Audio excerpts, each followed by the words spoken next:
These interviews in no way reflect the views of Arhayas Productions. This project is in no way endorsed by Arhayas Productions. As students in a continuous state of learning and frequency accretion, we each hold our own unique perspective of the teachings and how they relate to our individual experiences. It is important for viewers to remember that we are in fact self-sovereign beings with free will expression, and we each carry our own perceptual filters with potential for distortion. These interviews are intended to inspire and in no way should reflect upon Elaisa, Arhayas Productions, or any of her work, as there is no affiliation. More information on the Alhambra Magistracy Council of Cosminius, the Melchizedek Cloister Emerald Order, Tantri Aura, Tantri Asia, and the Keylontic Science can be found in the provided links below.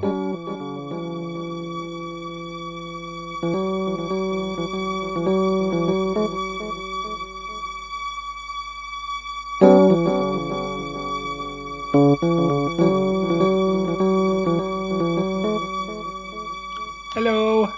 Hello. Is it Okay. working? Yeah, it just kicked on now. Okay. Hello, YouTube land. All right. How long has it been? It was like last year, huh? It was last May. Last May. Yeah, coming up on a year. Yep. So this is me in my PJs. And with, oh my God, my hair looks just atrocious. God. All right. This is me at work. I'm at work here. This is my job. Oh, wow. Yeah. I just do 12-hour shift overnight and patrol every 2 hours, so I get like 2 hours here. Oh, that's good. Yeah. Yeah, they say to bring your own entertainment, to keep yourself occupied. It's ideal for like college students that have stuff to do on the computer. Yeah. Oh, totally. Well, that's pretty nice. cool setup. Yeah. Oh, that's good. Yeah, so I need to get caught up on a few things, and I just offered to record it so maybe be of assistance to other people that have the same questions that I do about all this, because in the interviews I've been just spouting off things that I'm not entirely sure of at this point, as far as like the 2/3 of the grids. And is anyone entirely sure of anything? I know. Yeah, like actually, it's like we're all talking about this stuff, but like, is any of us sure of it? Not really. So, yeah.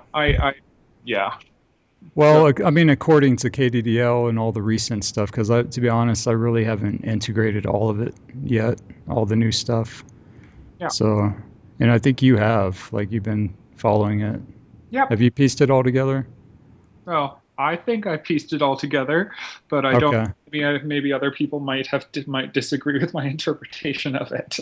So, yeah. Well, I mean, the technicals are the technicals, pretty much, as far as what's happening.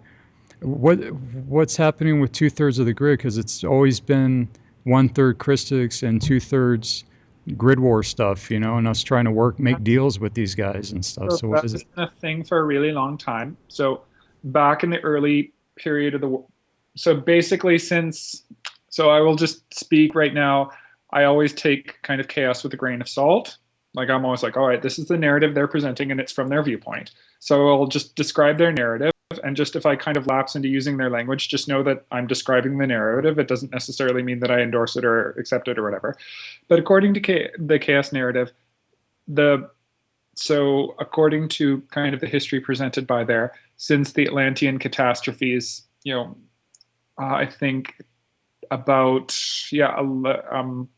somewhere in the region of 10 to 11,000 years ago, those kind of catastrophes, about 2/3 of the planet's grids have been under fallen angelic influence. They've been running they've been running energies that aren't quite compatible with eternal life. So that is where that number comes from. 1/3 running Christic energies, running energies compatible with eternal life, 2/3 not doing so. For a long time, even into the recent decades, even into the early phases of the work, it was always like, that 2/3, 1/3 thing. That's not the case anymore. So we have got the whole planet now. Like, maybe some parts of it still resonate with those non-eternally supportive energies, but we've got the whole planet now, according to chaos, or according to the recent things. So got the whole planet. Well, in one of the interviews, somebody told me that it's 1/3 of it is kind of donated towards the Fatali and all these other collectives that are going somewhere. So that's not true. So in April, or not in April, in August 2014, in that last live workshop, it was stated. Now I'm recalling, I haven't done that workshop in a while, so my memory may be a little fuzzy, but it was stated that we are rebuilding the green and the violet shields as they were because they kind of got exploded during the October 2012 period. And I actually think that, like, I support that. I had an experience with that. So I felt just from that, early part of 2012 to then, I just felt this gradual buildup of tension and everything, because I do have a big connection to the green shield as well as, my own. So I felt this big buildup of tension. It was just getting worse and worse and worse. I'm like, oh my God, how am I going to cope with this? And then right on Halloween 2012, I remember the moment, just this like, oh my God, that feels better. Just this big whoosh. Peru, right? What? Peru workshop, right? Yeah, I wasn't there, but I was actually taking care of 2 disabled friends of mine. And I just remember the exact moment. I was like, whoosh, and I was like, oh yeah, man, that's the stuff. That was the activations on Halloween, right? Yeah, no, that was awesome. And then that's kind of when the shields blew up, and then they kind of went their own ways.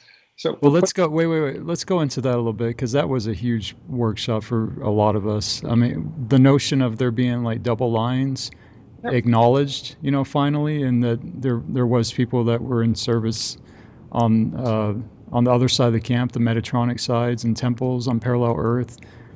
That was like, that unclogged a lot of stuff for people, a lot of quandaries. You never know who's who.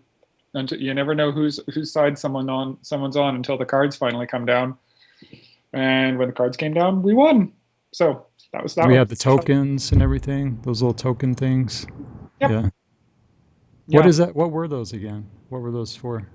Those were just a symbol. Well, I don't remember exactly. Those were a symbolic. So there's this waterfall where a particular massacre occurred, and it's kind of like, all right, well, here it is. Here's all my coding kind of like smushed out, and like, I'm done with that. I'm sending this part of me off for healing.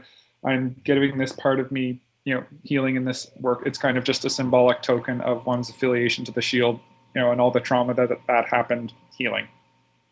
Okay. I kind of imagined myself there and projected there and did that. So it's kind of like, for me, it was just a giant, fuck you, I'm done kind of. Yeah. Because, of course, if I was going to do something like that, that is the way I'm going to do it. So, everyone else, I'm so grateful for this experience. I found something. I'm like, fuck you, bitches, I'm done. Right. So, I'm going home. Yeah. Yeah. Well, I'm not going home. I'm staying here. But at the same time, doesn't mean I'm not going to tell off a couple people while I'm here. Well, I mean, the histories behind. She went into more Earth histories in that too, which was, it had that whole campfire feel, everybody gather around type thing, like how it used to be whenever she'd go into the histories, and she hadn't done that for a while, I don't think. So that was really cool to experience. Anyway, to get back to my original point. Yeah. So the shield, those 2 shields, the violet and the green one, shatter. In August 2014, it was mentioned that they were being rebuilt, and that some of them would be they would be rebuilt on an overall Christic orientation, but that about a third, that number comes up a lot, I think a third would be allowed to remain Metatronic of each of those, so that people who had who resonated with that energy or ran on that energy a bit more could use those shields and those gate systems to leave if they wanted to. It's like, all right, you want to go? There's the door. This was addressed in Peru, she said this? No, this is not. This is addressed in August 2014.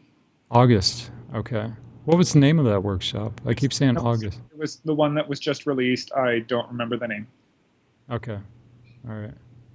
Yeah, I've been looking for that one, actually. Yeah. Okay, so that is where the 2/3, 1/3 thing happens. That those numbers occur a lot of the time, but in terms of what we know as Earth, our planet Earth, what Chaos calls net Earth, nope, we got all of it. It's just a question of who wants to leave and who wants to stay now. Well, there's also the notion of like service contracts, amnesty, redemption type stuff, because Yeah. it's not like the people on those grids are just going to disappear or something. They're still standing on those other 2/3 of the grids in this space-time coordinate, like this same location right now. And that's So the planetary healing process. Again, according to the KS work, is that those grids are going to rehabilitate. with the people that are on them, that knew those grids and were energetically vested in those grids, correct? So a lot of people are just going to shift along with those grids, and that's lovely. Some people are going to hold on to their old energetic orientation, and they're going to have a rough time. And that's something we all kind of need to own as beings who are kind of like actively assisted this process, is that we have condemned a lot of beings to a really difficult life. I mean, really, it's the word genocide occurs to me, and it's not exactly the same thing, but it's like we have changed the substance of the planet so that a lot of beings will become like, my thing is, I think a lot of them are going to get cancer or like die really quickly, and probably quite unpleasantly too, or if they can't, get themselves activated enough to just directly use a Stargate. And we got to own that. Like, it's not exactly the same thing. I mean, there's a really complex political situation that led up to this, but genocide is not a far off description. And certainly if this all came out, these beings would probably have an active, like, they would at least have enough material to make a case to like the United Nations or whoever, like, hey, these people are committing genocide. And, we changed the substance of the planet so that they can't live here anymore. How is that different than genocide? Okay. We, like, is in the planet, well, the planet and a lot of the Christic beings on it who just anchored all this frequency to get this particular critical mass happening. Okay. Well, I mean, there's a lot of pollution and there's radiation from Fukushima and all the chemtrails and all. I'm not suggesting that, that other side is innocent in any way. But I mean, is that causing cancer also and like sickness? I'm not suggesting that there's not anything like that, or there's not, behavior like that occurring on the other side, or that they wouldn't have done the exact same thing to us if they had the chance, but they didn't, and we did. So, doesn't mean I would have made a different decision. It doesn't mean that I'm not defending this decision. Like, that was the best decision we had available. Well, I'm trying to understand like the difference between raising frequency and having human reactions to that versus the pollution, the chemtrails and Fukushima radiation, people getting sick from that. They're actually quite similar activities, just from a different, with a different end goal in mind.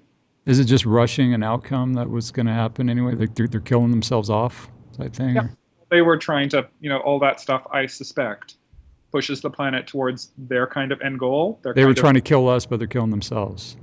Well, no, they were trying to, all those things kind of push the planet towards that Metatronic activation a little bit more, and all of our stuff puts it towards that Christic activation, and we won. We won that little contest, and so I'm now have to wrap my head around that. You just dumped a lot on me there. Okay. Yeah.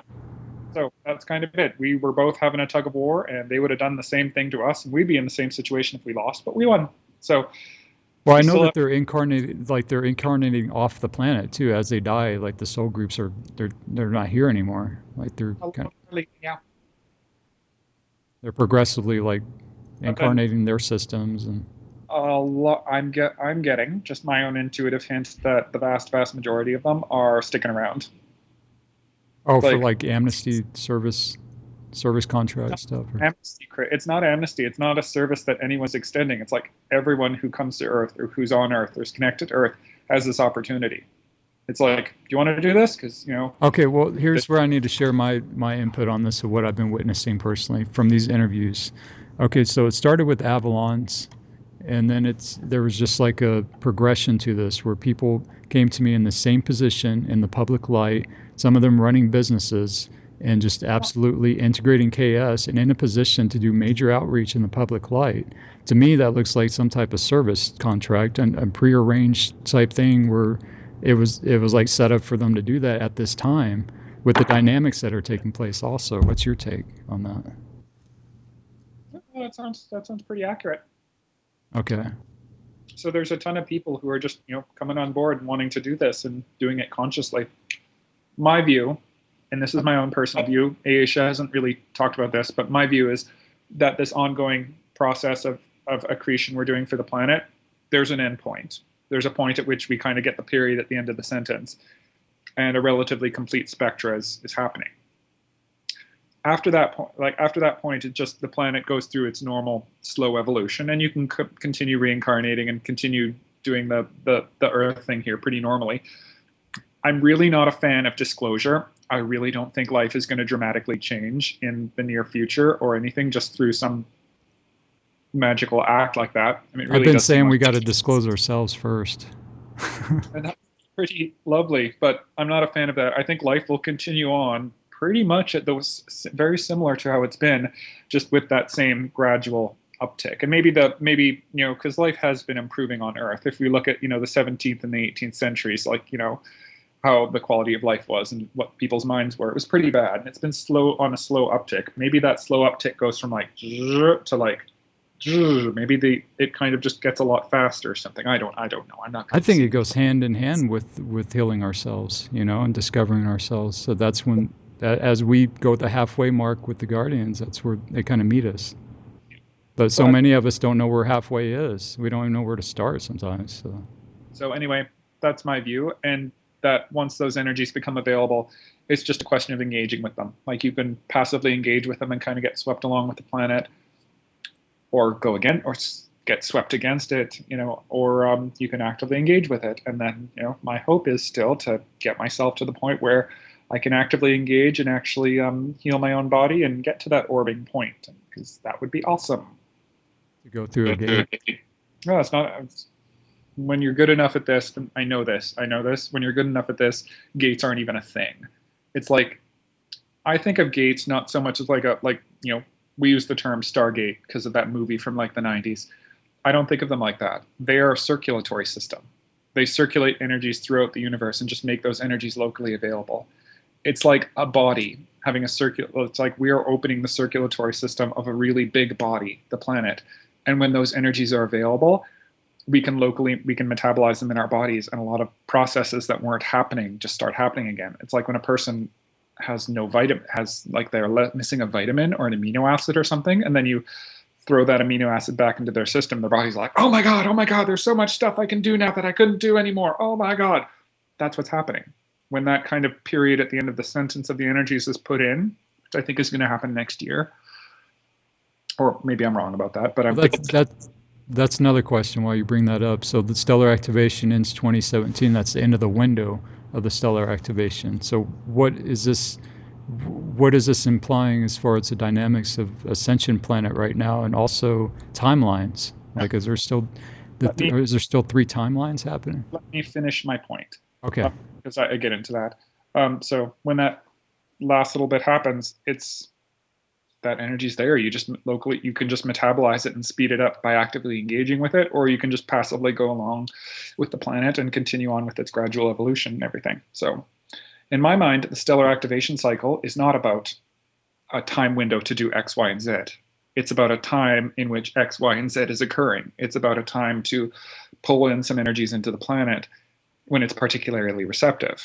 I think we pretty much got that done. I think pretty much the energies we needed to, like that last little period at the end, I keep calling it the period at the end of the sentence, that last little bit is going to get accreted. And then, this energy, this kind of interesting thing that needed to be anchored on the planet locally is there. And then it's just a matter of actively engaging with it. So do I think there's 3 paths? Nope. I think there's 2. I think there's leaving Earth, and I think they're staying on it and kind of engaging with it. Has she clearly defined that, if there are different paths in time happening right now, or is it just all about the shift and sift thing? Yeah, that's pretty much it. It's shift and sift. So people Which is 2 paths. Yeah, 2 paths. And who knows, maybe more. I mean, who knows? Maybe there's a couple of additional variations about there. Where does step back, or all these other terms that we used to use with the time stuff, fit into this now? Step back got absorbed into the Christic pathway, so there's no step back anymore. You're either going and doing your Adashi return, or you're going and staying out here and doing whatever. Because I've heard people in KS say that this is still an ongoing thing, that step back is still occurring with some people.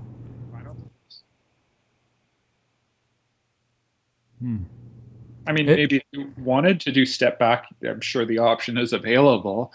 But doing step back because that's the best you can do, I don't think that's a thing anymore. Well, the planet didn't choose that, though. The planet has ascension codes, like it has fail-safe codes, and it's going up. So that doesn't, everything's changed now.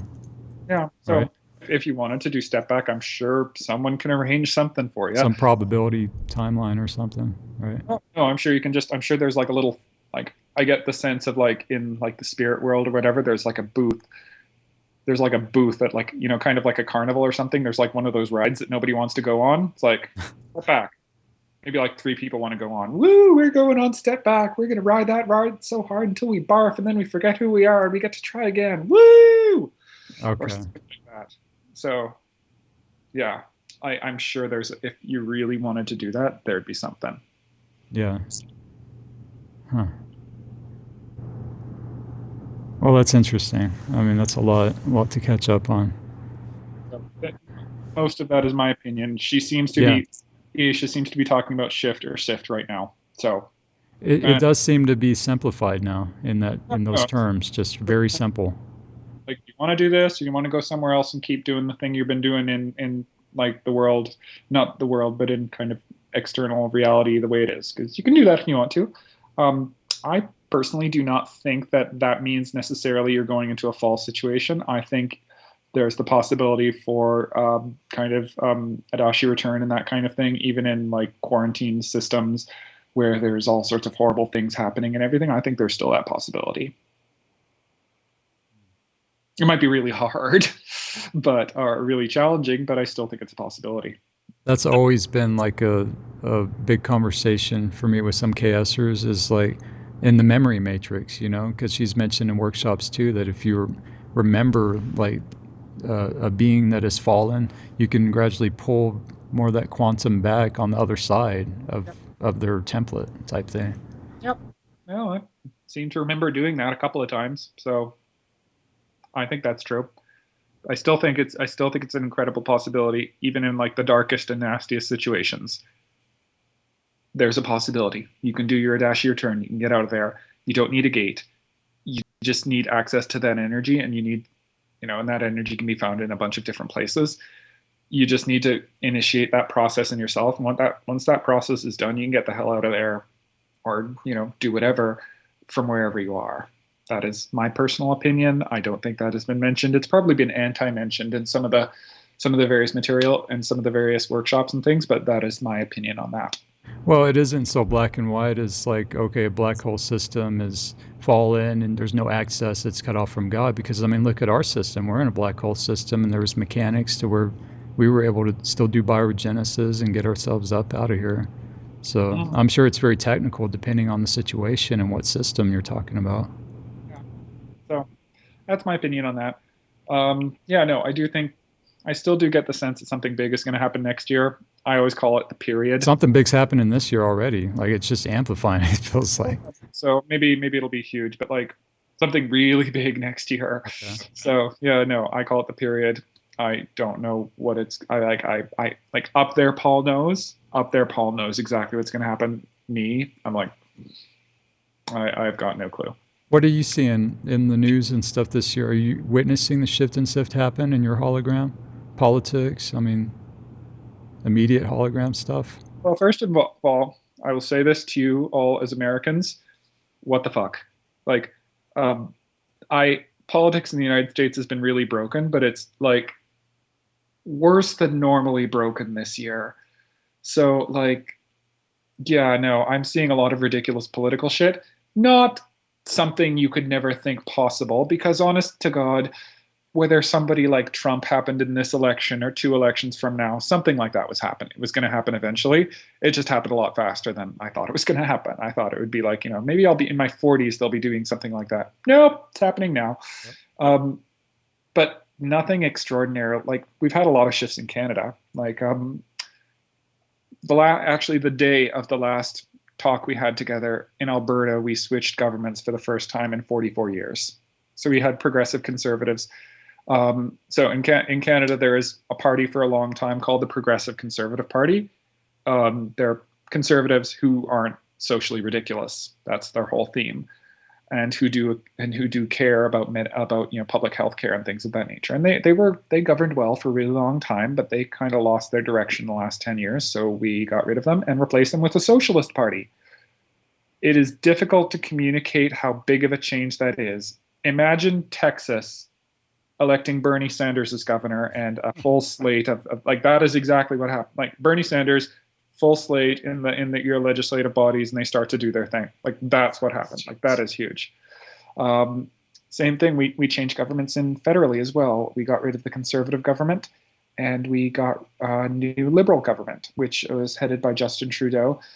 And I'm not 100% with Justin Trudeau and his kind of governing party, because they've got this kind of Eastern Canadian Laurentian elite thing, and they tend to be really controlly of things. But I wanted that government to go, so I'm reasonably pleased with them. It would just be nice if I still think Western Canadians have a better philosophy of governance than Eastern Canadians do. But we needed a change of government, and that happened, so that's nice.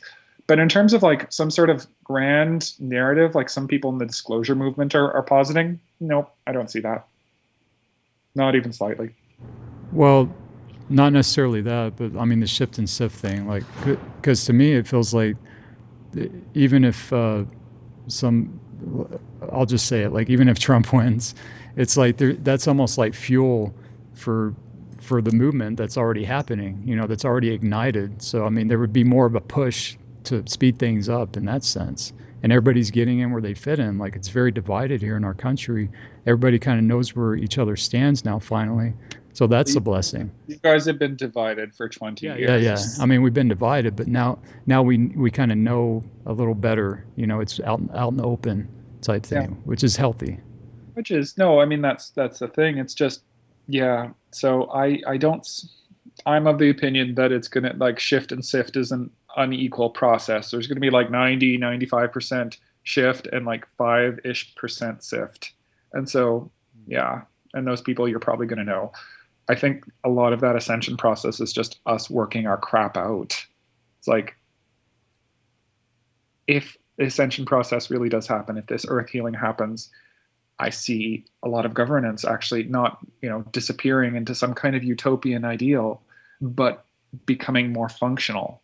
People just hating each other less for, reasons of spirit, for reasons just that are unconscious or anything. People actually being able to work together and work on stuff. Like if the United States doesn't collapse, and I love you guys, but your government is probably going to collapse. Like I think Canada might make it in like the current economic challenges, but I don't think the United States will, just because it can't actually function any longer. I mean, I've talked to a couple of people. I talked to like Jesuit, and is that how you say your name? Well, anyway, I talked to Jesuit and a couple of other people who are really like Bernie. I'm like, you guys do realize that the president isn't really enough to fix what's going wrong with the country. Like your country's designed not to function, and that needs to change. There was a video I just posted about that, actually, about if he did get in office, what he could change and what he couldn't change. And it was interesting. Like he's basically saying like the movement's already started regardless of what Bernie Sanders has done and being in this position. And if that movement, it continues on, and that movement actually gets some of those governmental changes needed, good, that is what you guys need. Just don't focus on Bernie. Needs more than Bernie, like wholesale structural reform and institutional change. Well, a lot of us are focusing on what Bernie is saying. Like, I think that's what I feel, and that's it's kind of taken away the image of president, or he's saying a lot of stuff. He's saying a lot. He's able to say a lot, which is cool. I do think he's the superior candidate out of the lot of them so far. It's going to take more than Bernie to fix what's right in Washington, but a separate thing.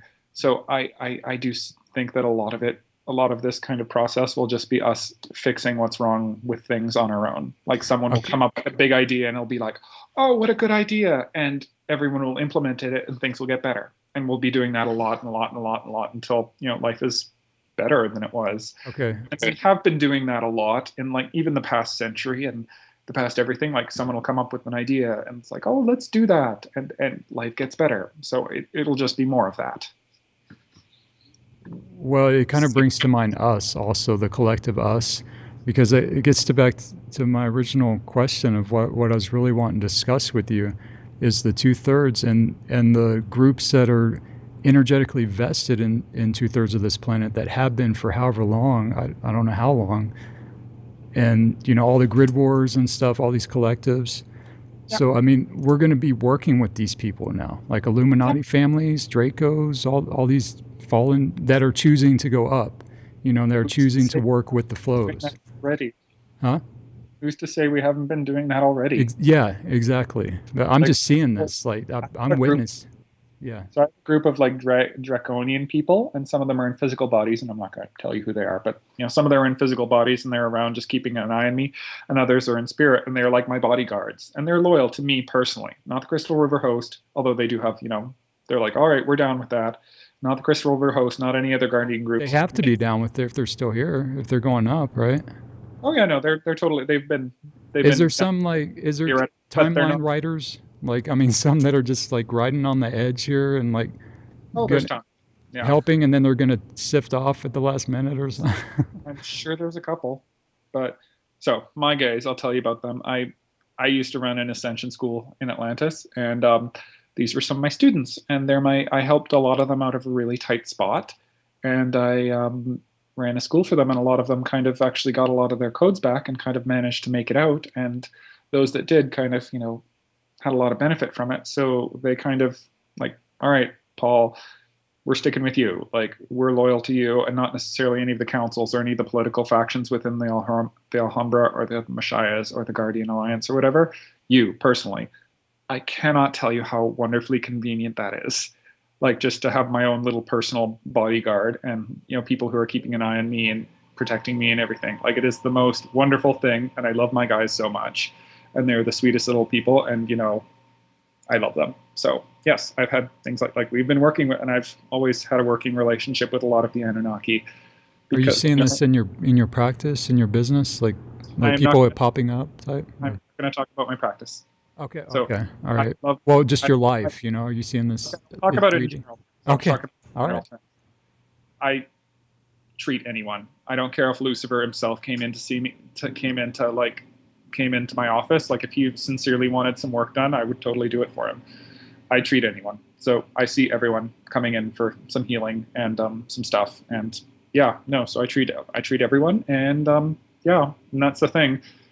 Human body is inherently coded towards ascension-y things. Like, it's inherently coded towards it in its development. Like, you don't have to do anything. It'll get there. It just may not get there in the span of a human lifetime. So if you engage really true healing, like with herbs or with homeopathy or with acupuncture, with auricular acupuncture, with hydrotherapy or whatever, or with techniques, your body will get there. Do you have to do techniques to get there? I don't think you have to. No, I think your body will inherently take you there, but techniques speed it up quite a bit. See, I think techniques are the codes of what's already inside you, and it just kind of tingles them, wakes them up a little. But you've already got all these techniques and codes inside your template, to ascend already. That's the nature of the human body. That's what I think the nature of the human body is we've got this Adashi return and more pathway in us already. Just reminders, kind of. Those things just speed it up a little. Yeah. So, I mean, because there's a lot of stuff that was eventually added in that wasn't supposed to be there in the human body, a lot of miasms and a lot of things, and techniques just kind of speeded things up and help us anchor a little bit more for the immediate political circumstances that we're in. So I wanted to ask you about Sliders 9. What did you feel with that and the it sped up the karmic process? What was your experience with that? Do you remember? I do. The Don PT flame? I actually, Sliders 9, so when I make remedies, there's times when I get a lot of like downloads, and I get a lot of information. I think it's electronic data streaming. I don't know. But Sliders 9 was one of those ones where I actually made a remedy, and it's called Emerald Lake water, and it's water from this lake called Emerald Lake in BC, and it's really pretty. If you just Google it, it's got lots of nice images, and it's gorgeous. But I made a remedy, and it was just boom, boom, boom, boom, boom. Every point in Sliders 9 kind of confirmed. So yeah, I accept that. I accept that general thing. I didn't have any particular weird stuff happen to me during that period, but I mean, did you feel the membrane and the karma emerge and Yep. Yep. I just didn't have any problems with it. It's all right, see you, karma. Bye. I keep thinking that one would be really good for some of the newcomers coming in. It just keeps coming up, like, because there's some people are just like slam in their face with karma type things right now, just doing some of the techniques. So it feels like Yeah. Sliders 9 is kind of like a buffer, if you have the dynamics of how to slow down the karma and integrate what that was about. Recommend homeopathy for a lot of those people, because a lot of people are kind of in a developmental place where a homeopathic would be really helpful. So that's just my own personal thing. As a professional, I can't recommend people do KS. Like, I can't, and I just can't. Like, there's some blockage in there. It's like, don't do that, Paul. Don't do that.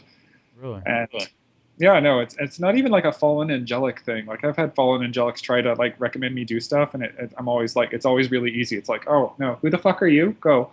But it was like, I just can't do it as a professional. I can't recommend chaos as a health professional or anything. There's just something ethically inside me that won't let me do it. Not even Maharik Shield or nothing. Just you don't integrate it into your work. Oh, I do. Or 100%, but behind just the scenes. Yeah, like I radiate that, and then I'm always very clear with my patients. Like, all right, take what you want, leave the rest. I'm not imposing anything on you. I'm just here with my own energies, and we're gonna work on your life together, and we're gonna maybe do a little ear acupuncture, maybe a little hydro work, or something like that. Like, and whatever energy that they want to pick up, they can. If they don't want it, they don't have to take it. I would kind of call that like a living embodiment of the work itself, to where you don't have to do all the 3D stuff. You're just kind of already anchored in it. Yeah. No. God knows I do not manifest those damn virtues. I mean, that's the thing. I don't manifest those virtues perfectly, or any of the other attitudes or disciplines or responsibilities or victory. I'm not perfect with any of them, but I did get that right.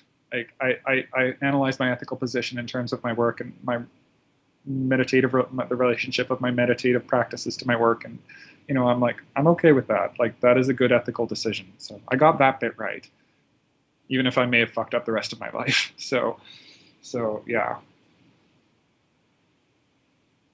Cool. And, yeah.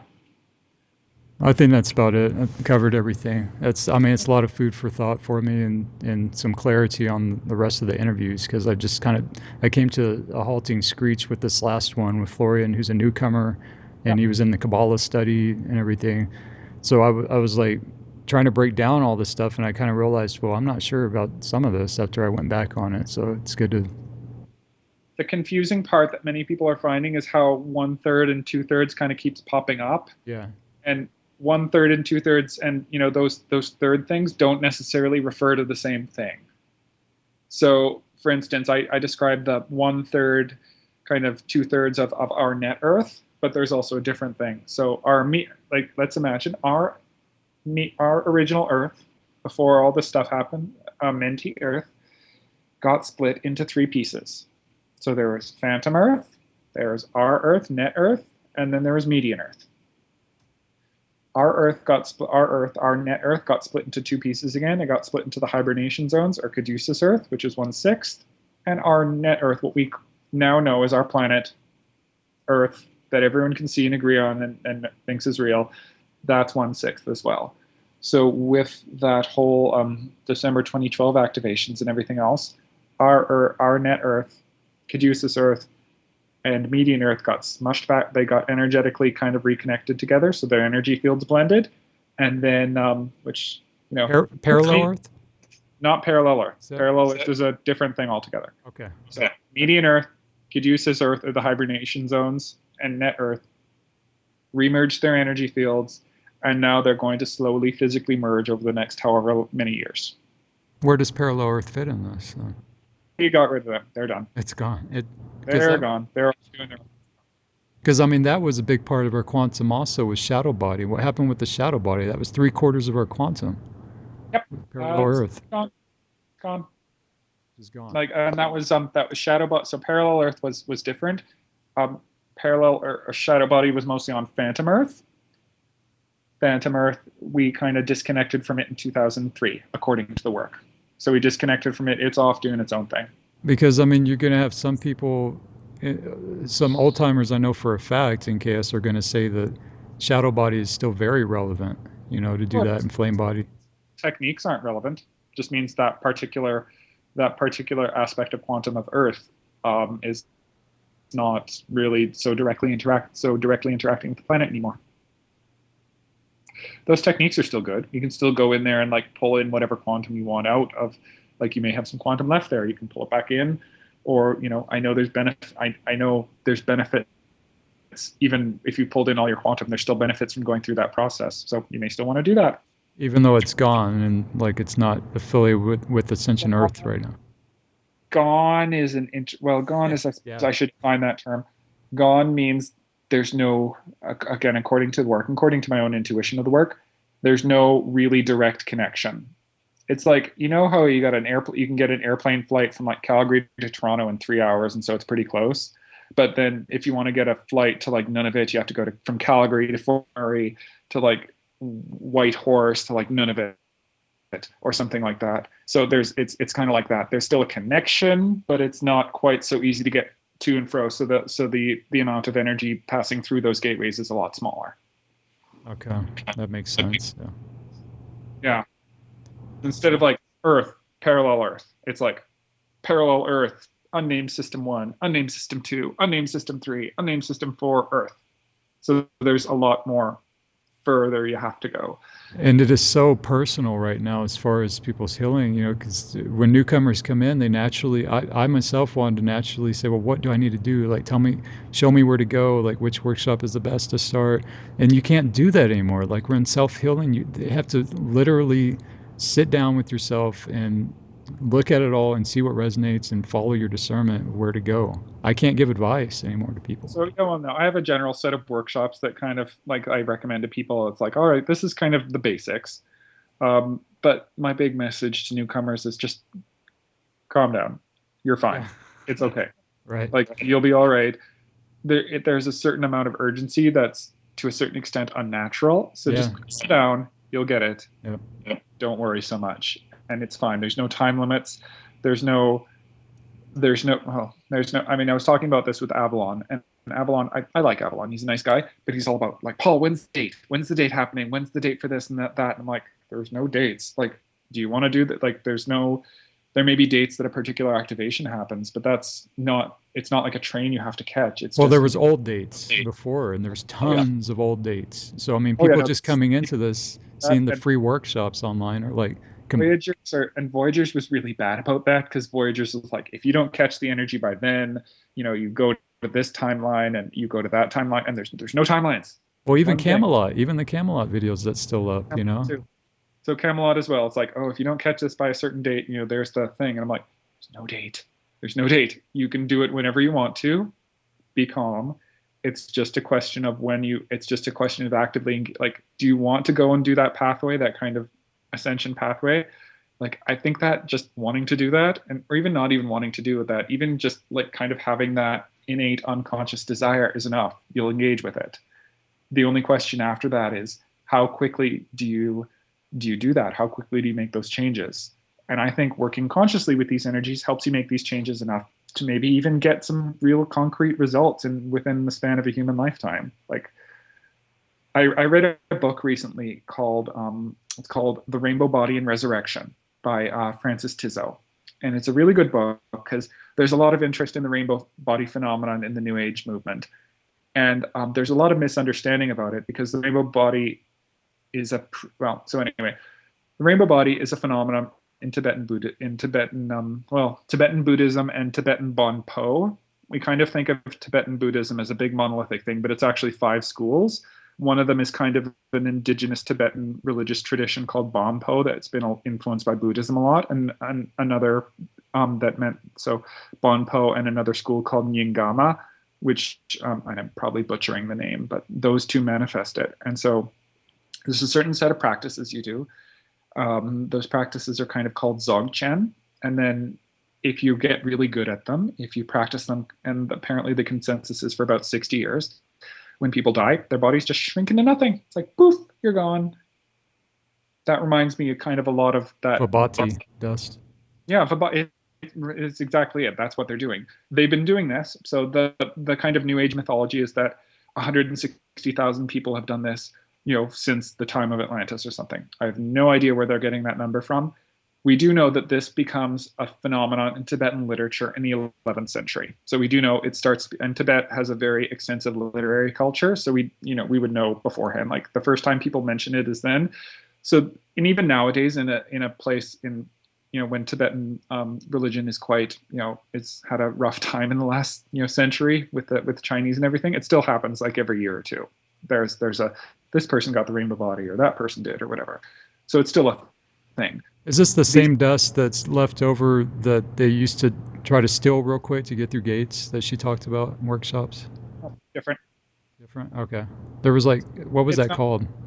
Something gold. Celestaline. Celestaline. Yeah. Okay.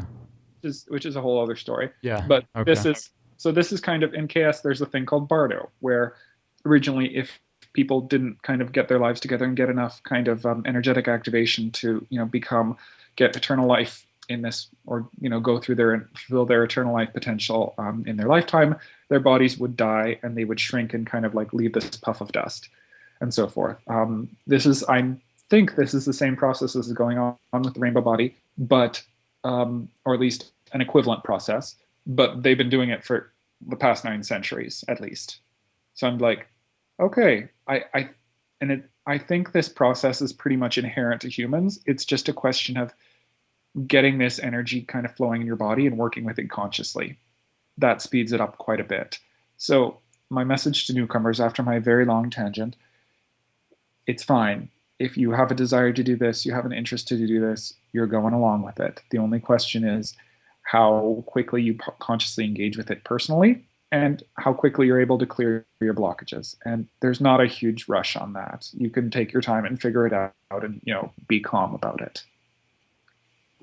We were talking about dates earlier. I wanted to go back to that. So we're working with councils that are outside of time right now, right? The Elaisans, I believe. It makes it the Elaisa, yeah. Or the Ephafine, or Ephia. And Ephia. And it makes kind of an interesting point is if you're working with people who have no concept in time, and they obviously don't, 6 months of a bloody workshop, come on, guys. I know you know time is a little difficult for you, but come on, just anyway. They don't have any concept of time. So could be the reason for the lag in the workshops. Then you're suggesting. I have great sympathy for Aisha when she's working with those guys, because how difficult must it be to work with someone who has no concept of time? 6 months later, oh, time passed. Wait, Effie stands for something, right? Oh, I forget what. Elaisa, though. No, it's not. It's not Elaisa. It's eternal first frequency field or something. I forget. The new council after the Elaisans. Yeah. Okay, I got to get caught up on all this stuff, man. This is. I left off at the Elaisans, and I've just been writing this no time stream type thing. So it felt like maybe that would help integrate it with these councils. And it's fine, Chris. It's the same thing. It's it's there whenever you want to engage with it. Yeah.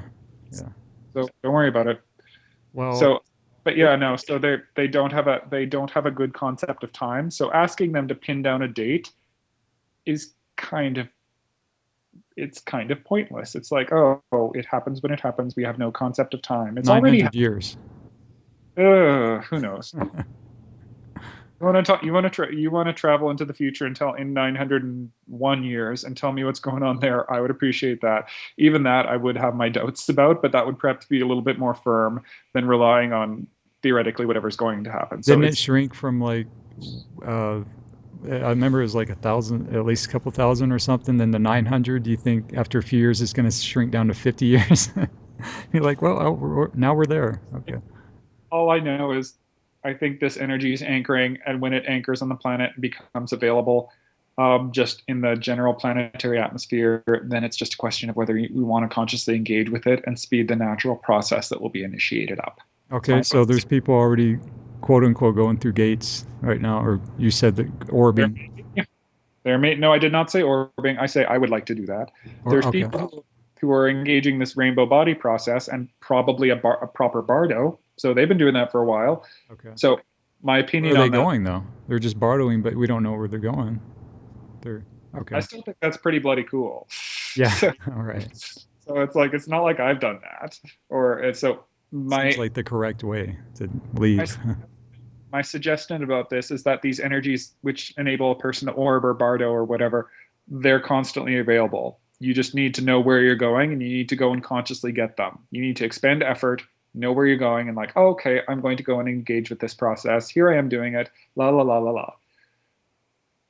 I think that's always been a possibility on Earth, and probably other planets as well. You just need to go and journey somewhere and go get the energy from wherever. So that is my opinion on that. And it's just once these gates open and once that energy becomes active on planet, it's like that metaphor I used. It's like that extra amino acid becoming available in the body again, and now it can make all these extra proteins. It's like, oh my God, I can do this automatically now. So yeah. You were quick to correct me on saying that you didn't say orbing, but there was workshops where she went into the dynamics of orbing. Oh Was yeah, that no, Sliders 10? Sliders? yeah, no, that was Sliders 5, and Sliders I 5. say I said I didn't say people were orbing. Maybe they are. I don't know. I remember talking to one guy. It was like that Grant Barlow, and he said that he orbed once. But I was like, Grant, what happened? Give me the details. And I never heard back from him, so I don't know what that was. But maybe there are people orbing. I don't know. I know I'm not. And I know somebody I've heard in Chaos who I've actually been able to talk to is orbiting. So, but I totally would like to do that. That sounds cool. I hate flying. I would love to go see my friends in Toronto or wherever and just like, poof, I'm there. That would be awesome. I just don't know. Like it feels like this is like we're kind of all in this together. Like if one person starts doing it, then it's going to just spread type thing. Like Yeah. I don't. And it's one thing. It's like there's a ton of people out there trying to undermine the system. You know what would undermine the system most? A bunch of people who are able to orb and teleport and do whatever the hell they want. Yeah. It's like, if that's the case, like, what is the point of government? What is the point of any of these things? What is the point of any of these things other than the immediate use they have to us? Well, that brings up the replicators that Corey Good's talking about, and these quote unquote guardian groups that he's said that he's working with, and that they want to introduce replicator technologies. Yeah, I like Corey Good. He's a nice guy. I never got like an from him. Like, this is how I kind of look at. There's people, speakers and things, and I just look at them and I read their stuff, and I'm like, oh, never got that with him. Seems like a nice guy. Some people seem to have an issue with people having contacts, like that's kind of third party type thing, and it's hard for them to trust them, I guess. I have contacts, like, I've got contacts all the time. I've had contacts. I'm not going to judge people on that. But I think he's got it. He's doing good work. He's presenting it well. But, like every kind of disclosure thing, I will believe it when I see it. Yeah. So he can talk a good game and all that, but, and as I said, I don't think disclosure is going to happen. I don't think it's going to be something like, whatever world leaders at the time will just go out and bring an alien out. It's like, hey guys. Well, it would do more harm than good for sure for a lot of the people on this planet still, I think. It would change one bit. Like if people would say, hey, there's aliens. And then they'd go back to, watching, that show on Depends on what the aliens were doing and what kind of aliens. It does. But like eventually things would settle down and we'd all go back to watching Game of Thrones. And I don't know about that. I don't think it would settle down because it like I said, depends on. If contact happened, I would still expect Game of Thrones to happen, and I would still be on Team Daenerys. All right, so it would be a little different. I mean, come on. Well, no, but like seriously, the world, like, that is not a big change. That is a change in our mental map of reality that most people have already made. Like, aliens are happening, and oh look, there's one over there. The world has made contact with aliens. Is that changing the way we think about economics, or the way we think about the way we need to treat other humans? Or who are these aliens? What are they here? What is the? I mean, it opens up a Pandora's box you will never get out of after that. We're still the same bloody fucked up people. But we're in a different frame of point of reference now in the cosmos, in the universe. If there's an alien outside life, I mean, that's going to change our whole humanity, our whole civilization, everything. I don't think it's going to change our whole humanity. I really don't. I think it's, in my mind, alien contact, particularly the alien contact that I think will be publicly admitted, it will probably be pretty diplomatic. Like, they're not going to admit, oh, hey guys, there have been aliens here, for however many years, and they've been picking some of you up and doing things to you, and we can't do shit about it. Like, Depends on what kind of aliens they're introducing. I don't think that would come up, because, that's just an inherent thing with governments. Like, no government would admit to something that they can't control like that. If they introduced the Greys, that would be a whole different platform of contact. If they introduced a Guardian, that would be a whole different platform of contact. I mean, it depends on exactly who they're... Regardless, like, let's say they introduce a Grey, and they say, okay, here's this guy. They've been doing this to you, but we've managed to get them to stop, or even not. It just becomes an accepted fact of life, and we go on being the same ridiculous people that we were before. We go on becoming having the same kind of weird economic system. We go on having the same beliefs about ourselves. We go on having the same ridiculous things that, like, disclosure is not necessarily a change in consciousness. It is not us growing as a society, because there is no shortcut to that. There really isn't. I agree with There's that. no shortcut to, like, there's not like a magic button some leader can push. We're still gonna have our processes, yeah, definitely. I definitely agree with that. But if it's like what Corey Good is saying, and it's this group that has overridden the Illuminatis and the Cabal, and they're stepping into our governments to get rid of money, currency, and introduce replicators and help us heal the planet and be self-sufficient and 0-point energy and all this. I mean, that's going to speed up a lot. That would certainly be a lovely change. But as I said, I will believe it when I see it. Yeah. And there is no shortcut to personal evolution. There are things you can do to get rid of stuff that's blocking you, but there's no shortcut. There's no shortcut to planetary evolution. And if aliens showed up tomorrow and gave us replicators, first of all, I'd be kind of like, what are you up to? Why would you do this? But second thing, we'd still be the same horrible people we were before. Well, he was saying that they would be hack-proof, kind of like they would be programmable and have certain kind of like software, like you can't replicate this. You can only replicate within a certain frame of manifesting, I guess, or like there's ones for food and there's ones for other things. Well, maybe they can get me one for all the expensive techno gadgets that I want. Yeah. Or for all the expensive medical gadgets that I want. It would replace a lot. Yeah. Well, yeah, no, and that would be lovely. Like, I'd totally go back to medical school and do that if they did that. But yeah, no. So as I said, I'm not optimistic about that happening. Yeah, it's all speculation land, really. That's kind of quantum drainish at some points. Yeah, no. So I like Corey, nice guy. Seems to be presenting at the very least an interesting story. Maybe it's an interesting truth. I mean, I have no idea. I'm not there, and I've perhaps deliberately maintained myself away from that kind of thing. So, power to him. Hopefully that kind of thing works out, and that would be fun. So, did you see the sleeping giants thing that he was talking about also? These tombs that they're uncovering in Iran, I guess, of like one of them's supposed to be King Anu, and it's like these big, these bodies that are fleshy and they look like they're just sleeping, and they're in these tombs and they're adorned with gold and all ancient types jewelry and stuff. And I hope the Iranians are smart enough to leave them alone. Well, that's what Avalon talked about in the interview. He was talking about them and saying that that they're in a stasis type thing, but it's almost like an orb or like a bubble around them, where it's time released, and some of the Illuminati families are able to talk with them, and they were supposed to awaken at this time to carry out their agendas. It's crazy. Well, maybe it's an interesting story. Maybe it's true. Maybe it's not. There's pictures of them on YouTube everywhere. There's videos.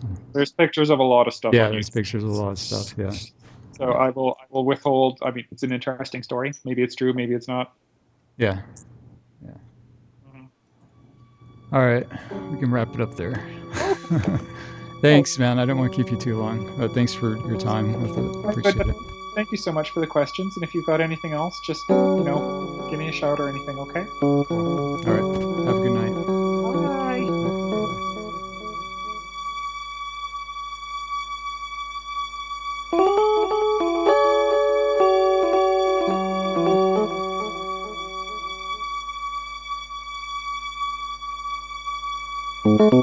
Bye.